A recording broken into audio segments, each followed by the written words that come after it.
ஊர் கூடி முடிவெடுக்கக்கூடிய ஒரு கூட்டத்துல வார்த்தைகள் மூலமா ஆரம்பிச்ச சண்டை. அந்த சண்டையில எதிர்பாராத விதமா தியாகி இமானுவேல் சேகரன் ஐயா இறந்துறாரு. அவருடைய இறப்புக்கும் முத்துராமலிங்க தேவர் ஐயாவுக்கும் சம்பந்தம் இல்ல. ஆனா அதை நுணுக்கமா அதை சம்பந்தப்படுத்தி முத்துராமலிங்க தேவர் தான் கொலை பண்ணாருன்னு பரப்புரை செஞ்சு முத்துராமலிங்க தேவரை கைது செய்ய வச்சது ஈவேரா. அண்ணன் தம்பியா இருந்த தேவர் தேவேந்திரர் இவங்களுக்குள்ள இருந்த மனக்கவலை நுணுக்கமா சாதி கலவரத்தை இழுத்து விடணும்னே இவரை கைது செய்ய வச்சு தேவர் தேவேந்திரருக்குள்ள சாதி கலவரத்தை இழுத்து விட்டது ஈவேரா. அது எப்படி? நீங்க சாதி ஒழிப்புன்னு பேசுறதுக்கு சாதி கலவரத்தை தூண்டி விடுவீங்க. நீ முத்துராமலிங்க தேவர் ஐயாவையும் ஈவேராவையும் ஒரே நேர்கோட்டில் வைப்பியா? அது தானா வளைகோலா மாறும். ஏதோ ஒண்ணு சொன்னீங்க, என்ன சொன்ன?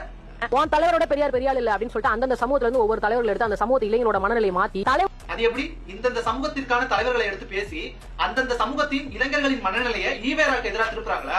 அப்ப தேசிய தலைவர் முத்துராமலிங்க தேவரையா முக்குளத்திற்கான தலைவர் மட்டும்தானா? கர்ம வீரர் காமராஜர் நாடார்களுக்கான தலைவர் மட்டும்தானா? தியாகி இமானுவேல் சேகரன் ஐயா தேவேந்திரர்களுக்கான தலைவர் மட்டும்தானா? இவர்கள் எல்லாம் ஓர் சமூகத்தின் தலைவர்களா? இவர்கள் எல்லாம் எல்லா சமூகத்தின் தலைவர்கள், சாதி தலைவர்கள் இல்ல, சாதித்த தலைவர்கள். இவங்களை எல்லாம் சாதி தலைவரா கட்டமைக்கிற நீ ஈவேராவை பொது தலைவரா கட்டமைக்கிற. அவர் பொது தலைவரா பொழுதுபோக்கு தலைவரான்னு கொஞ்ச நாள்ல தெரியும். கடைக்கடையா சோத்துக்காக விளம்பரம் பண்றல, அப்ப சாப்பிடுறல. அந்த சோத்துல உப்பு போட்டு சாப்பிடுறியா இல்ல மனித மலத்தை கலந்து சாப்பிடுறியா? எதை சாப்பிடுறேன்னு தெரியலையே. என்ன குருநாதா உங்களுக்கு புது ஐட்டம் அறிஞ்சிருக்காங்க? எங்க திரும்புங்க. கர்ம கர்மா என்ன இப்படி நாறுது? குருநாதா மாட்ட ஐட்டம்